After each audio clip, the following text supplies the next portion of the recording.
Cette année, une fois de plus, par le biais de l'interdisciplinarité, la confrontation des diversités nous encourage à poursuivre ou à pister l'idée de relation pour saisir une notion d'unité au sein du fonctionnement humain. À travers les différentes disciplines, approches, théories et cliniques, le cœur de ce séminaire de formation et de recherche se consacre à la clinique du lien et de son devenir au sein de la pathologie organique ou mentale. Avant la maladie, pendant la maladie, après la maladie. Il s'agit de situer cette théorie relationnelle, issue des travaux des psychosomaticiens dont Sami Ali en tête, autour d'une pensée consacrée à l'idée de relation. Pensée qui évolue et qui d'étape en étape traverse une série de concepts destinés à la compréhension du lien entre psychique et somatique. La première étape. Celle-ci commence avec la médecine psychosomatique, qui constitue un champ interdisciplinaire depuis la seconde moitié du XIXe siècle, où le terme psychosomatique est né. Sa paternité est attribuée au psychiatre allemand Heinroth, né en 1773, mort en 1843. Ce nouveau courant médical visait à introduire dans le courant organiciste et expérimental de la médecine du XIXe siècle des facteurs d'ordre psychique pour rendre compte de la causalité et de l'éthiopathogénie de certaines maladies. Ce courant va être fortement influencé par la psychanalyse fin XIXe siècle qui va se heurter au fameux saut mystérieux entre le psychique et le somatique. Freud énonce lui-même le mystère et va finir par résoudre cette énigme de façon incomplète à travers un unique schéma explicatif consacré à la somatisation hystérique et tout ce qui concerne les effets de l'esprit habités par des conflits sur le corps humain. On doit à Freud d'avoir œuvré sur une des causalités entre le psychique et le somatique à partir des travaux sur l'hystérie. Une causalité linéaire, psychique, somatique.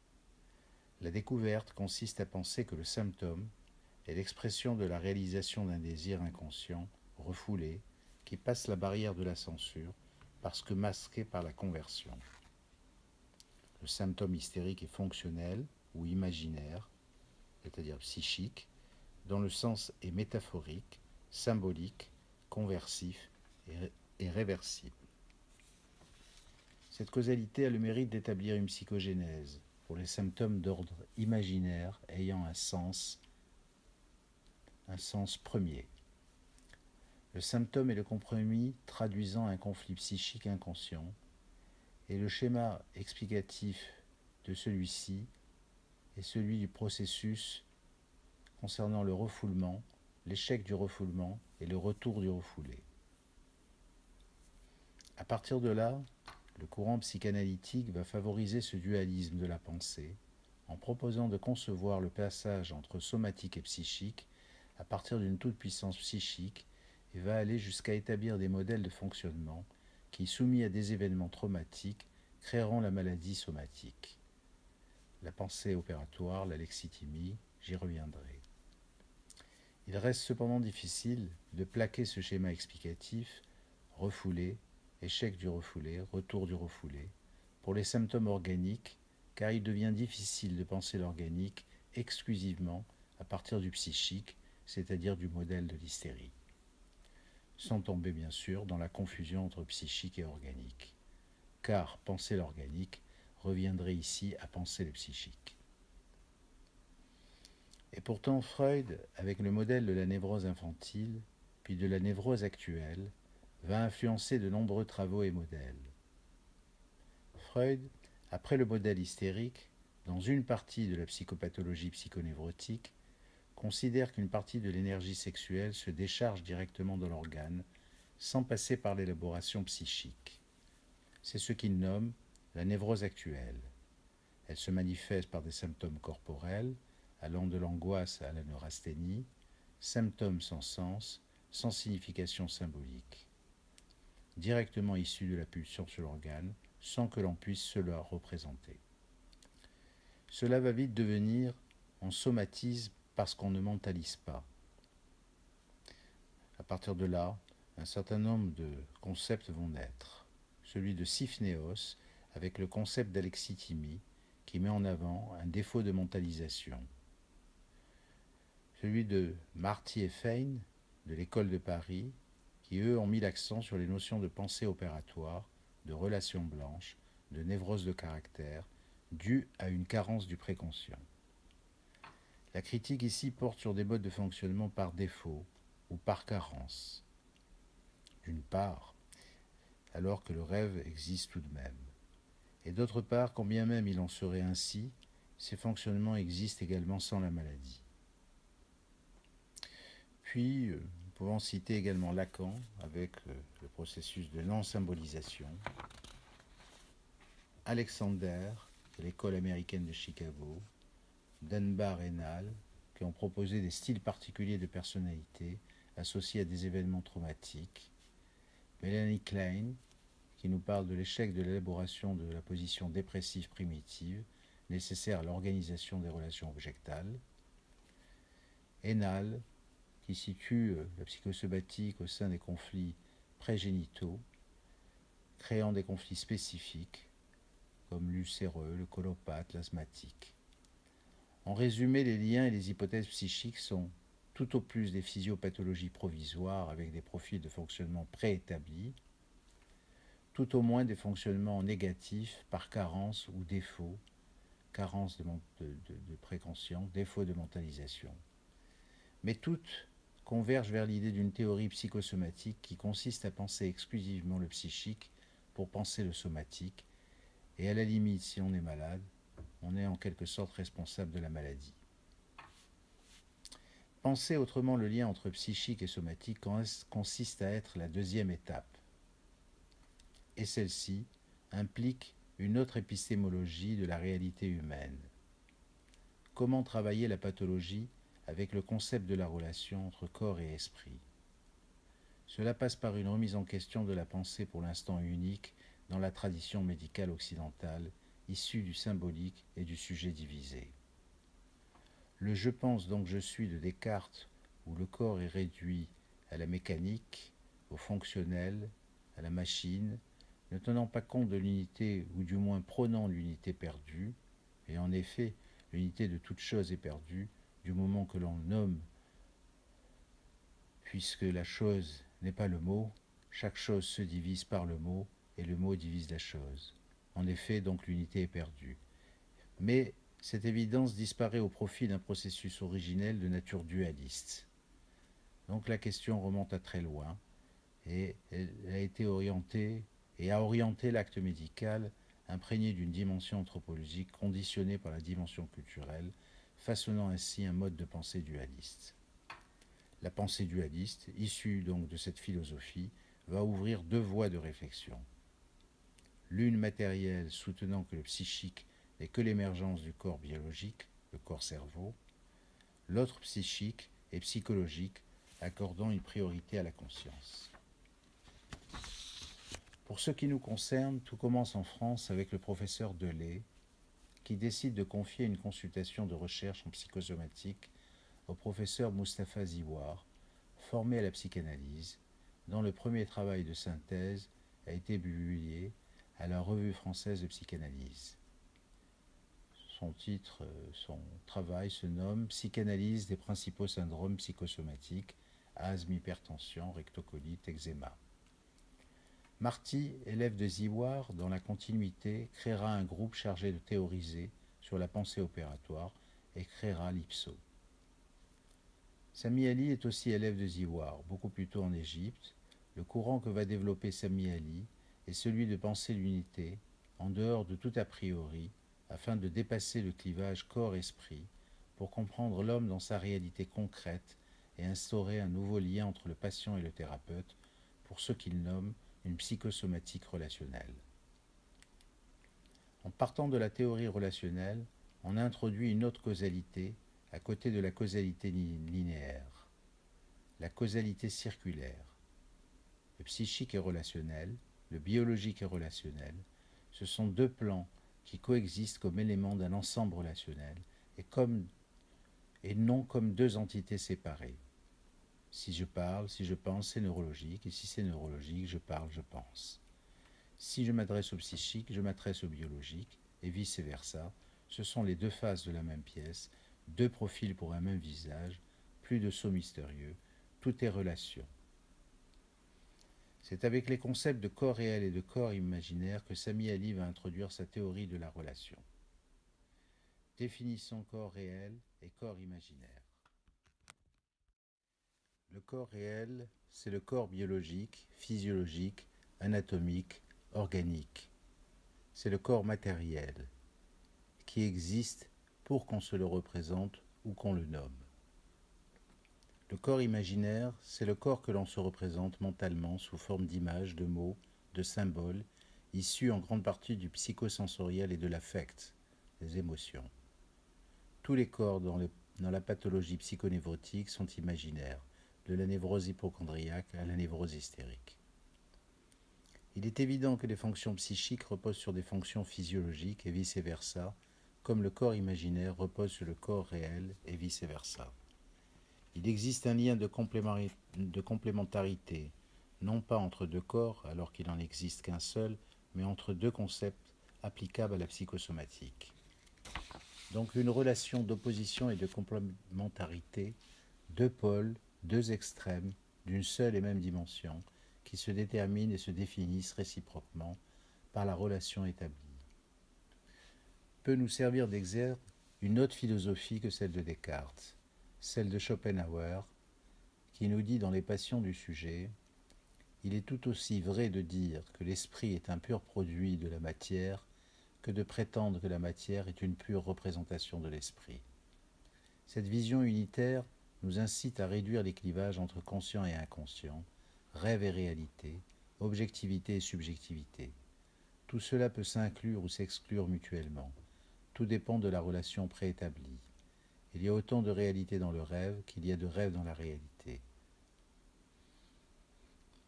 C'est à partir de là qu'il est possible d'extrapoler la notion d'unité, non pas à travers elle puisqu'elle est perdue, mais à travers la diversité relationnelle, c'est-à-dire relation à causalité linéaire plus relation à causalité circulaire. La relation peut s'adresser soit au psychique, soit au biologique, mais elle finira par concerner l'une et l'autre. Par exemple, l'asthme. On peut faire une crise d'asthme parce que l'on respire du pollen, mais l'on peut faire aussi une crise d'asthme parce qu'on est contrarié avec son conjoint. Sami Ali propose un modèle multidimensionnel et non structural parce que tributaire de la relation. On peut maintenant avoir une vision plus large. Ce que nous appelons relation et qui concerne le psychique et le corps existe à la naissance, avant la naissance, comme si la relation préexistait au terme même qui devait être relié.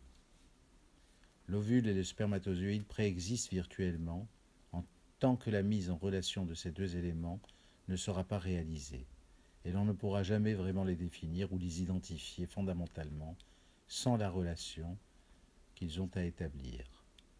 Ces deux éléments mis en relation deviendront un homme ou une femme qui, à leur tour, devront être en relation pour que ovules et spermatozoïdes établissent une relation.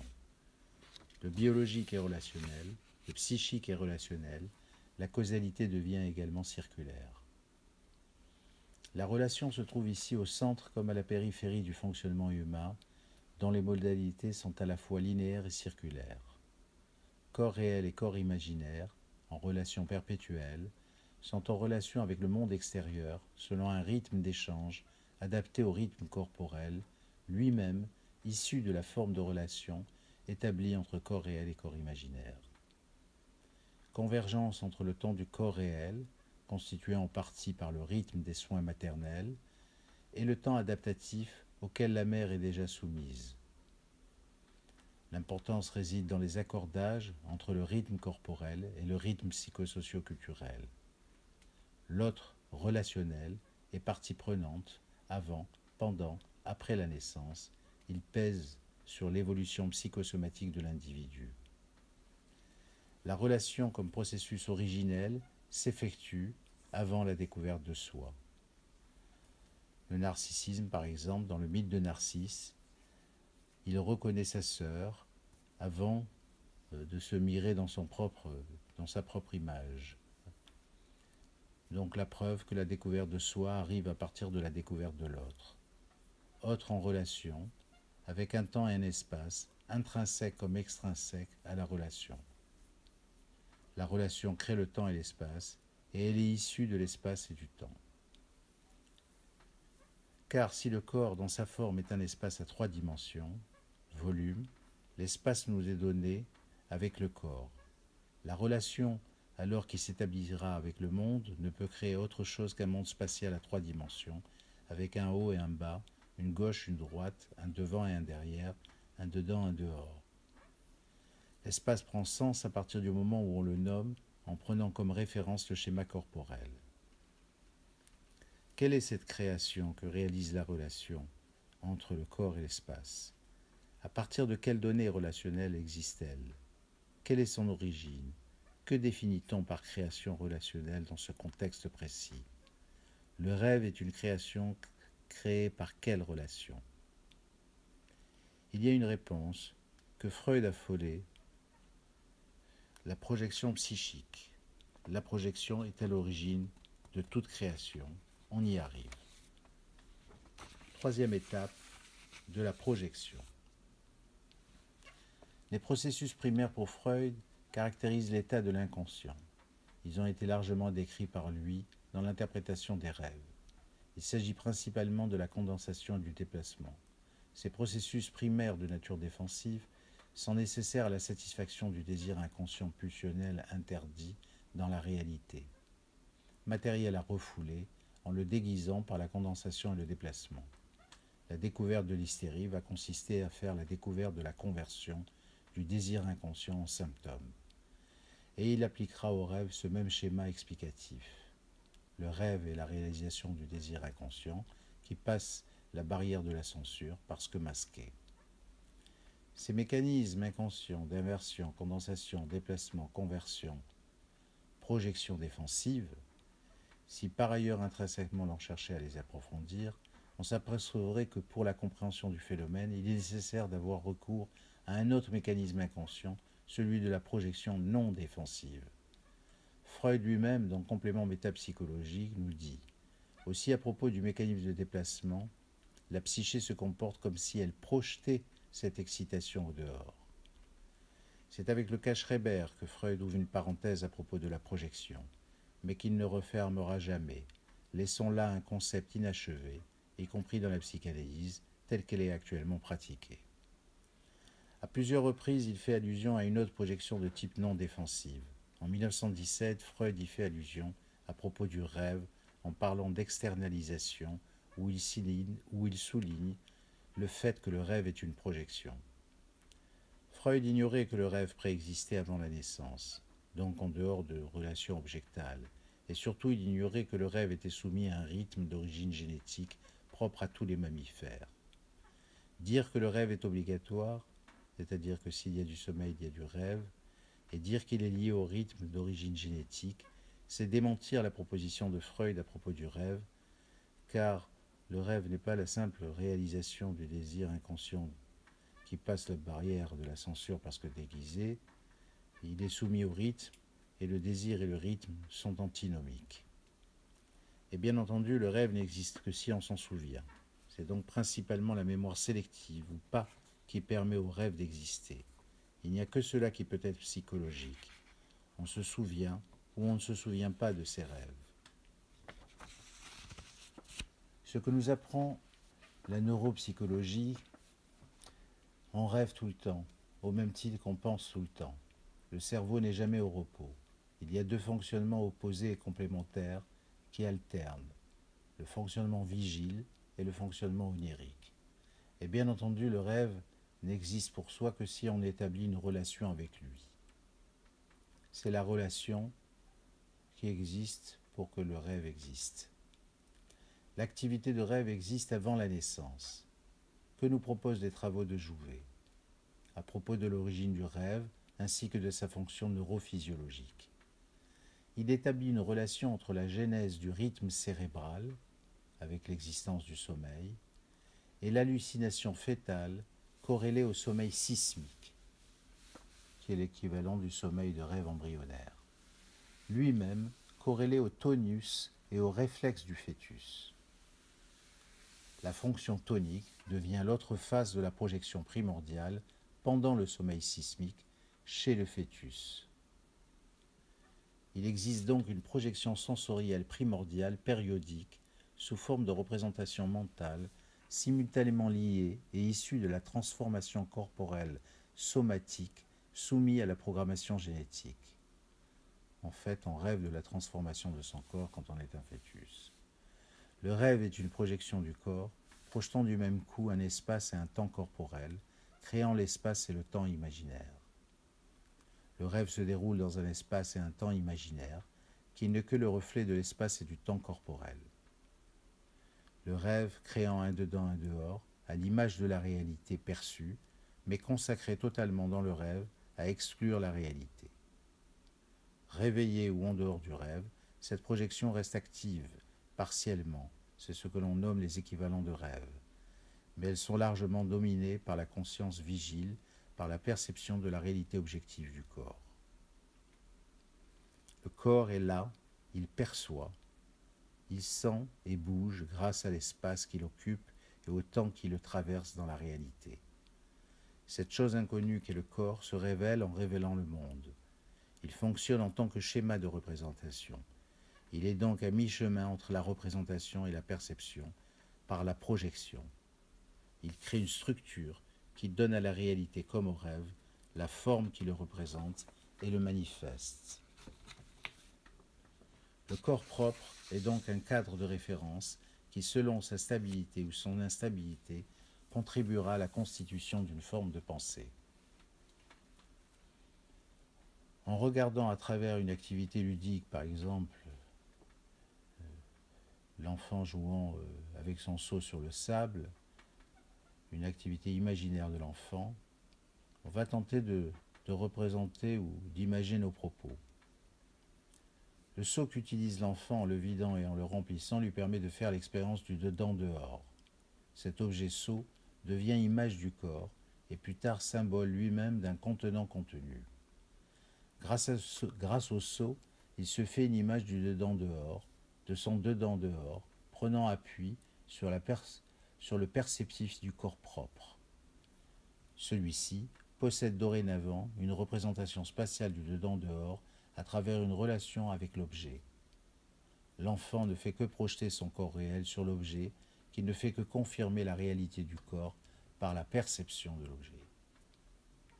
C'est à partir de là que les étapes propres au processus de différenciation avec la verre pourront s'effectuer. Cela commence par l'acquisition de la latérité, droite-gauche, œuvrant en tant que première différenciation possible après la mise à distance ou la séparation d'avec l'autre. À partir de là, constituer son temps et son espace devient primordial pour l'accès à l'autonomie. Avoir un corps, c'est l'équivalent d'avoir un espace et un temps. Ainsi, cela fait que nous pensons également en termes d'espace et de temps, et pas uniquement en termes symboliques. Dernière étape. Comment déterminer le fonctionnement psychique relationnel ? On vient de développer à travers la vision unitaire et globale de la réalité humaine comment le corps participe et est intrinsèquement lié à la constitution d'une conscience. Une conscience dont les modalités fluctuent, sans coupure, passant d'un état à l'autre, est tributaire de 4 dimensions relationnelles. L'espace, le temps, le rêve, l'affect.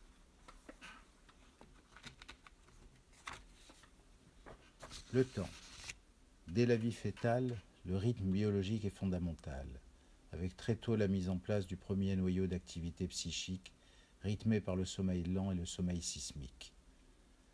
Au cœur de l'organisation psychosomatique, le rythme est ce qui va donner forme à une architecture et à une organisation temporelle dans laquelle convergent le temps du corps et le temps adaptatif et socioculturel.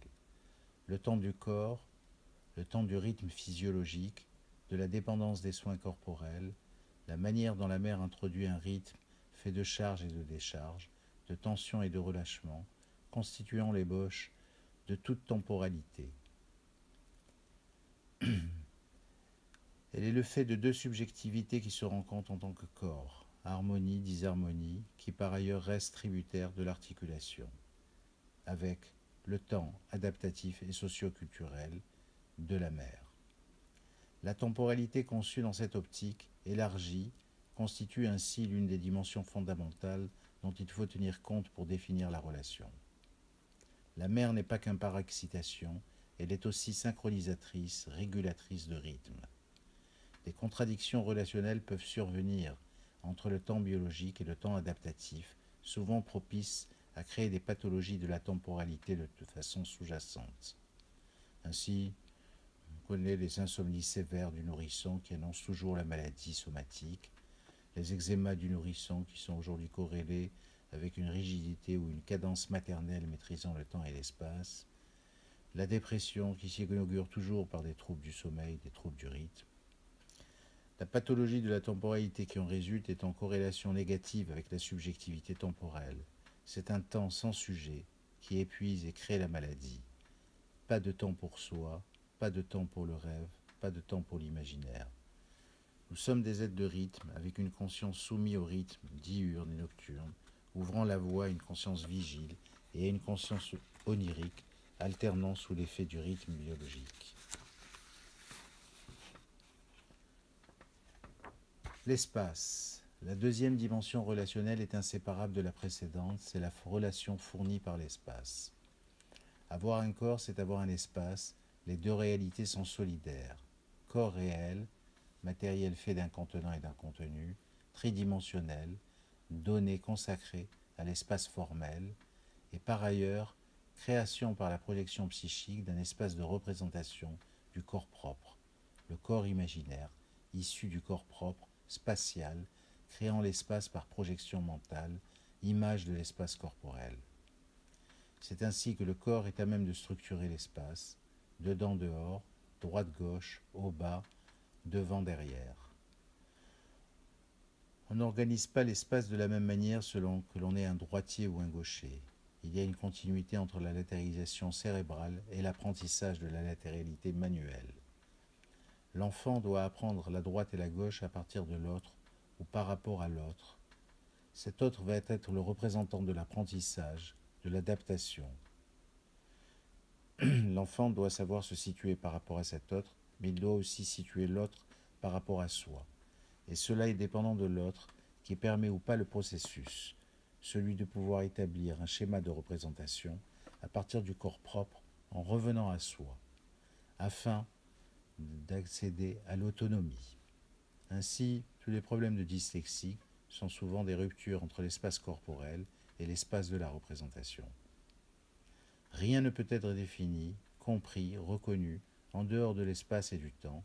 Il est inhérent à l'identité des choses, des mots et des êtres. Une troisième dimension relationnelle avec le rêve, rêve qui possède une double racine, d'essence biologique et psychique, véhiculant un contenu imaginaire absolu où se déploie toute une richesse symbolique. On situe le fonctionnement psychique par rapport à l'activité onirique, qui existe ou n'existe pas pour un sujet particulier. Le rêve en tant qu'événement vécu est fonction d'une mémoire qui retient ou efface.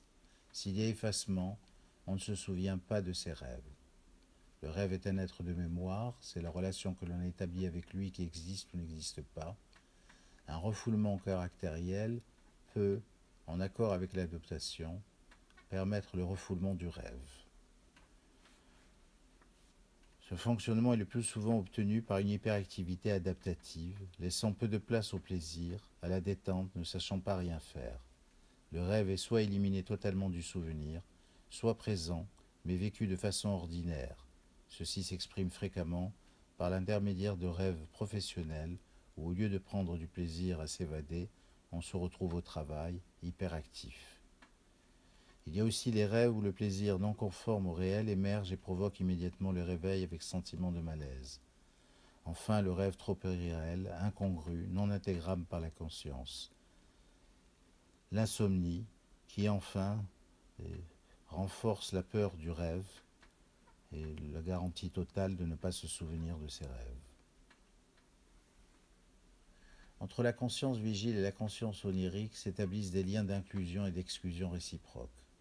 L'activité onirique peut aussi se manifester dans la conscience vigile, sous forme d'équivalent de rêve, c'est-à-dire tous les fonctionnements qui sont véhiculés par le mécanisme de la projection, fantasmes, rêveries, hallucinations, jeux, illusions, comportements magiques, affects, transferts.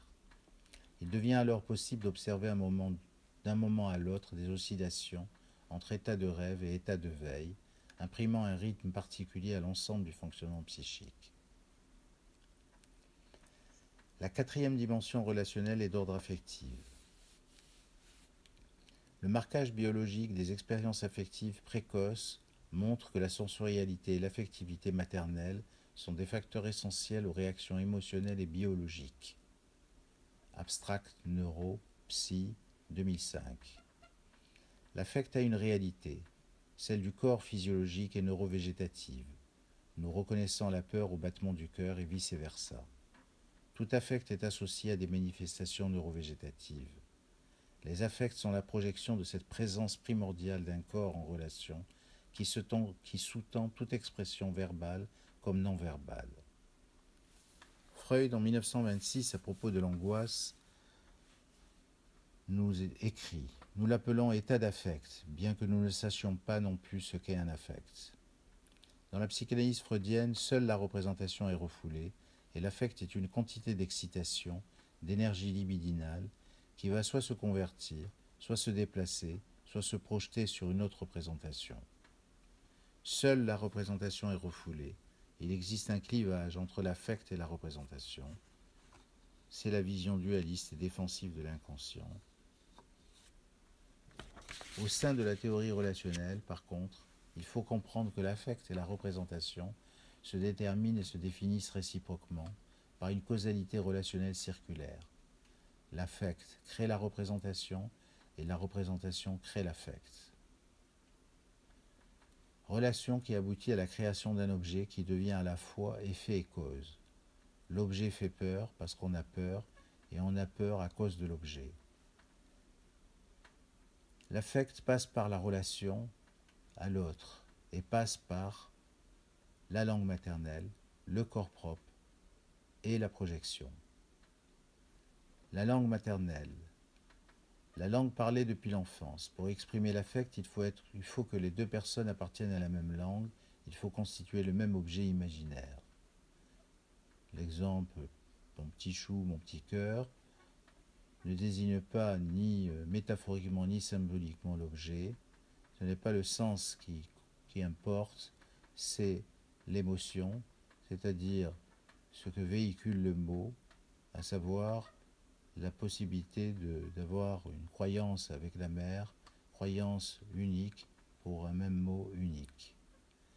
La langue de l'affect ne renvoie ni à la langue du littéral, ni à la langue du symbolique, ni à la langue métaphorique. Le sens est donc secondaire.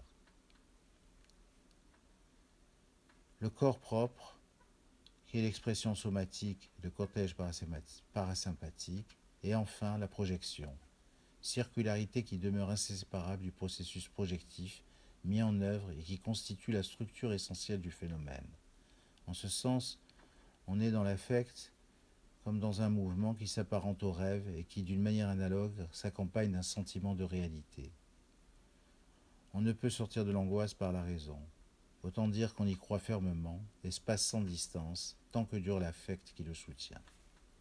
L'effet est direct, fulgurant, comme un rêve à l'état de veille. C'est une autre conscience des choses et du monde. Ces 4 dimensions relationnelles ne sont pas conçues comme des mécanismes internes, intrapsychiques, comme la psychanalyse le conçoit. Ils s'ouvrent à la relation à l'autre et au monde. C'est aller au-delà de la psychopathologie purement psychique vers d'autres pathologies où le corps réel est aussi présent que le corps imaginaire et où la somatisation a d'autres possibilités que le figuré ou le symbolique. Ce sont des relations fondamentales qui s'établissent entre le fonctionnement et la situation relationnelle, 2 termes absolument complémentaires qui n'existent que l'un par rapport à l'autre.